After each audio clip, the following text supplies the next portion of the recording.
quarter drills. Still got a ways to go. Still got some young guys learning to push and fight through things. Very proud of a lot of the true freshmen, and I think they all did a real nice job. DeAndre Johnson and Derwin, I thought, did a nice job today as far as guys have been sick. Learning had been throwing up the last couple of days. Guys we didn't expect out of that. Come out and went through the drills pretty good. I was happy with that. It's a good thing to learn. But we got some upperclassmen, some of those fourth and fifth year seniors doing a nice job. Those young guys got to continue to just make sure that every play matters, but that's where we thought we'd be. But I've been very pleased with the fourth quarter so far. Be anxious to see how we carried into the spring and continue to grow. Fun team to coach. Got some talent, got some youth, and be anxious to watch them grow. They're fun to coach. Questions? Outside of just conditioning, what are things that you're looking for, competitive-wise, stuff like that? The discipline part of it, the effort part of it, the intangibles, the pride you take, your mental and physical toughness, be able to push through things, be able to know when you're tired and guys counting on you, can you still push? I mean, it's all the intangibles, the things that have nothing to do with talent. This has nothing to do with talent. We recruit talent. It's developing their attitude, their work ethic, their discipline, their mental and physical toughness, pride they have in each other, those types of things. A lot of early enrollees are able to do this. What advantage does that have to get in and participate in this? Well, I think it is, and just getting the speed of how the game is played. You go through it in the spring, and then you get through spring ball, and then having that summer, and when they come back, they'll be so experienced in that whole regard. So, but I mean, it does make a huge difference, I think, in the impact they have. How long does it take those guys to enjoy getting acclimated? This group here really jumped on it very quickly. They were one of the quickest groups we've had. Dalvin, some of them guys did it last year too, but as an overall group, all 8 of them, I mean, they did it really quickly. Since the end of last season to where you are now, 2 weeks before spring practice, what have you learned about this 2015 season? Or is it too early to? No, it's still way too early, but I mean, they're very talented. There are a lot of guys, and you see them when they really do it right, it's special. Just got to do it more consistently and develop that, you know what I mean? And their whole attitude and work, they're still developing that, but just play with more consistency and where we're at. But that's kind of expected where I thought we would be. Coach, what about transformations with some of the freshmen last year that are now sophomores and how far they've come? They have. There's been some guys that have made some really good transitions, and I think just understanding, from Travis and Erman and those guys there, I mean, just guys that jump out. Big Rod's really special. He's been here 10 years, it seems like. I mean, the way it works. I mean, he's a veteran already for the first time. See, those guys, the first time they ever went through this too, a lot of them. So Matt Stample and all those guys do jump out. Jacob Pugh, Featherston, Derek Noddy has jumped out there and done a really nice job. So it's a good group. You got a couple guys on the leg that made an extra like No, we haven't got a slight hammy. He pulled here a couple days. He was running really good. He got a slight hammy. A couple guys had an ankle or two that just swelling, and Dalvin's got a foot that's bothering him a little bit, but he's fine. He ran outside. There ain't no sense to irritate. Give him a week off. Phillips is one guy had to have surgery on a groin, and somebody said about it. It's not a nerve. It had nothing to do with a nerve. He had a muscle it tore, balled up, and they just released it and tied it back, and he'll be fine. 2 months or so, he'll be fine. Probably missed the spring, but it had nothing to do with nerves or anything like that. But somebody asked me that the other day. I might get on your nerves every now and then. But he's a good kid, but it had nothing to do with that. So he'll be fine. Most all the guys on the side will all be in there. You know what I mean? Just nicks and knacks, a hammy here or an slight ankle or something like that. But and then Mavity and those guys have all went through. And I thought had a pretty good fourth quarter. Really got his weight down, moving around good. I mean, those guys made a good adjustment. Jimbo, is Ryan Green? Yes, it looks really good. He was taking a test today. He had a test in a class of the test he was doing, but he's I've been pleased with his movement. He's moving really good. I remember he's explosive as athletic as anybody on this football team, bar none. Is he switching positions? Is he moving from running back to another position? Yeah, running back to corner. Yeah, I think. Yeah, he's good, definitely. You've noticed along he's had the talent to be able to do that. Yep, going to do that. And I think he'll be special there. I really do. I think he's got a chance to be a really good player there. What is it about what you saw? Fast twitch, the ball skills, to build his hips, his change of direction, his explosion, to build a close play off. But then he's a very strong guy. When you get up and he can put his hands on you and jam you, he's also, and then he can jump out. I mean, he's a plus 40 vert guy. I mean, he's in that 40 vert range and can really get up.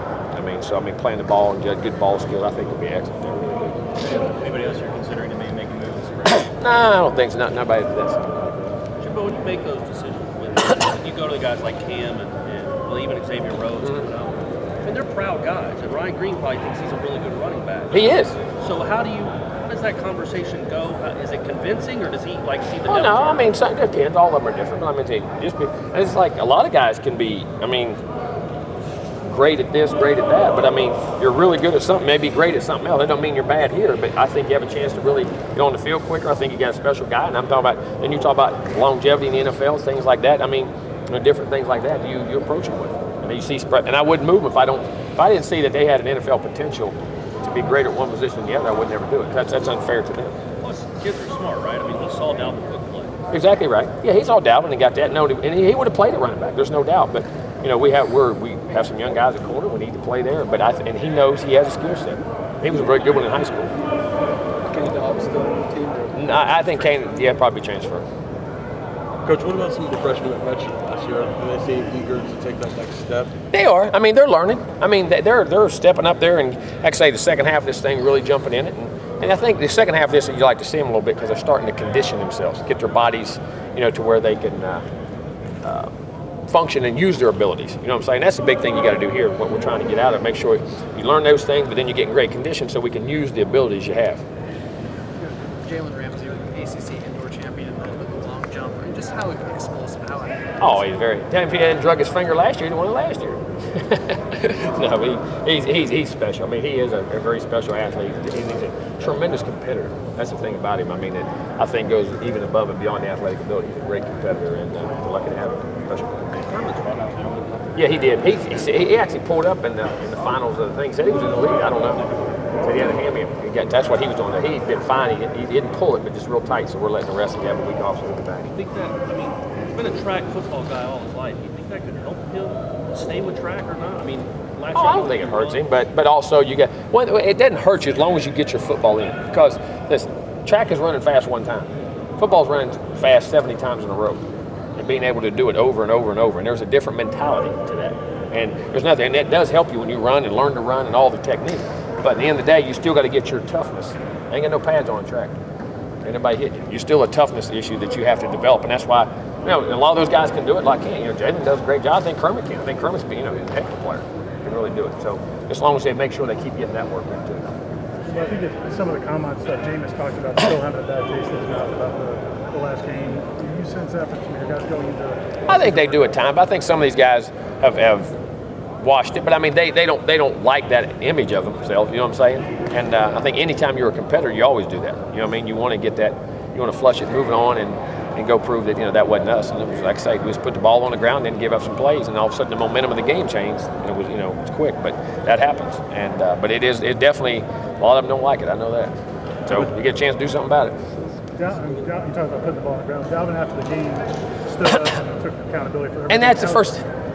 If you make a mistake, now and I'm not saying that's a mistake, but accept it, correct it, don't repeat it. That's what I think he did. I think it was very mature. I made a mistake.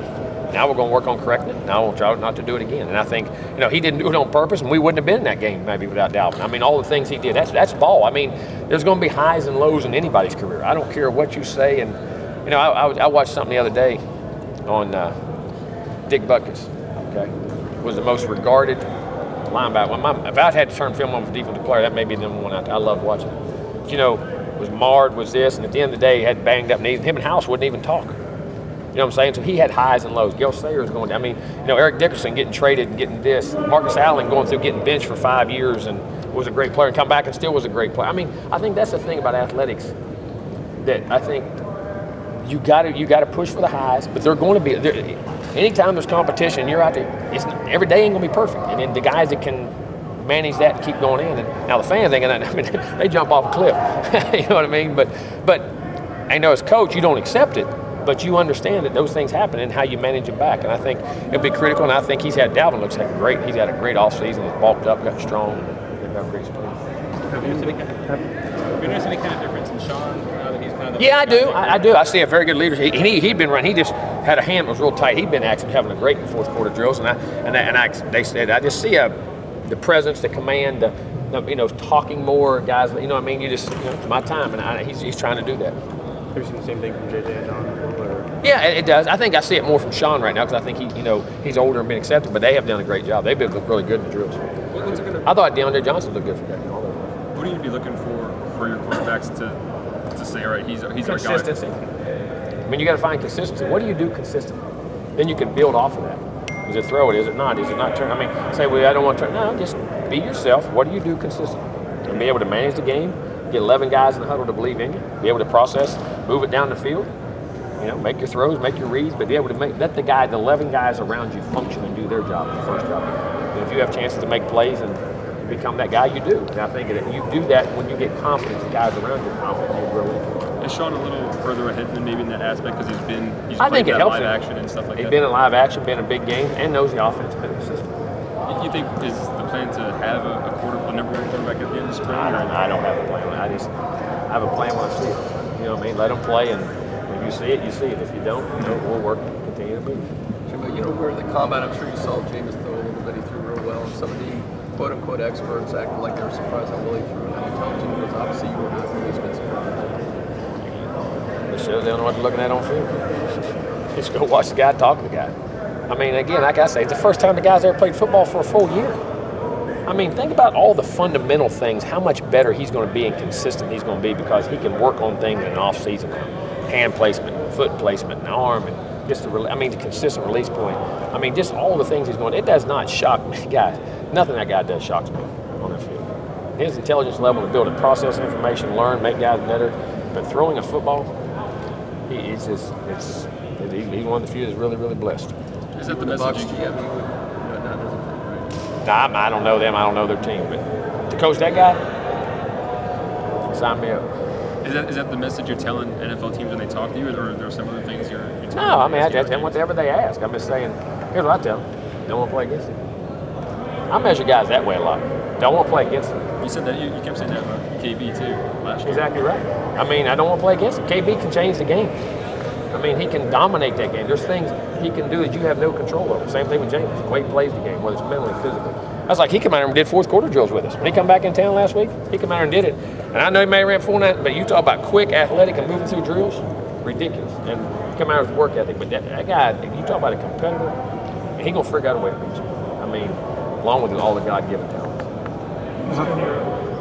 How was that like having him around last week? Just great. He just the guys looked at him, and he was flying around like, hey, I was just a normal guy. Got in the middle of the line, just took off. I mean, just great. Just reinforcing what he is and who he is. This is home for him, I hope. When you feel that way. To see Coach Long on the field, how's that been? Good, been really good. Coach brings so much experience and knowledge, and they have so much respect for him because they know what he's been able to do. You know what I'm saying, and what he's achieved. And the kind of guy. Then you meet him, he's such a humble, just terrific guy, and he's very. When you talk to him, you know in 3 seconds how knowledgeable he is. What do you think about the Gator blue hat he's going on today? What do you think about the hat he's going on today? What is his hat? One more question, color. I didn't see it. Is we talk about this, you not want to play against these guys as a tool for your recruiting. Who are some guys you think are going to take that role and be really great for you coming out of spring? Oh, I don't know. And that's the thing about this. I quit trying to rub my crystal ball. I want to see let them do it. And I think when you start saying you want this guy to do it, and I think that, no, let them be them, let them develop. You'll push your guys, you'll talk to them privately, but let them emerge. Don't build that expectation, and all of a sudden, that's why we as fans, as coaches do it too. You walk in the game, you think it's going to be easy, you have an expectation. Well, as soon as it isn't, you panic, and that's where you coach bad. You know what I mean? You expect them all to be tough. Like, I don't know which one's going to be great. I'm not going to put expectations on a guy. What I want to do is let him be him, and if I do, I put these great expectations on a guy, and all of a sudden he doesn't quite be what. That doesn't mean he's a bad player, but then all of a sudden he's no good, he's awful, he's a bust. I mean, I don't operate. Just let him be who they're going to be, and see what they got. All right.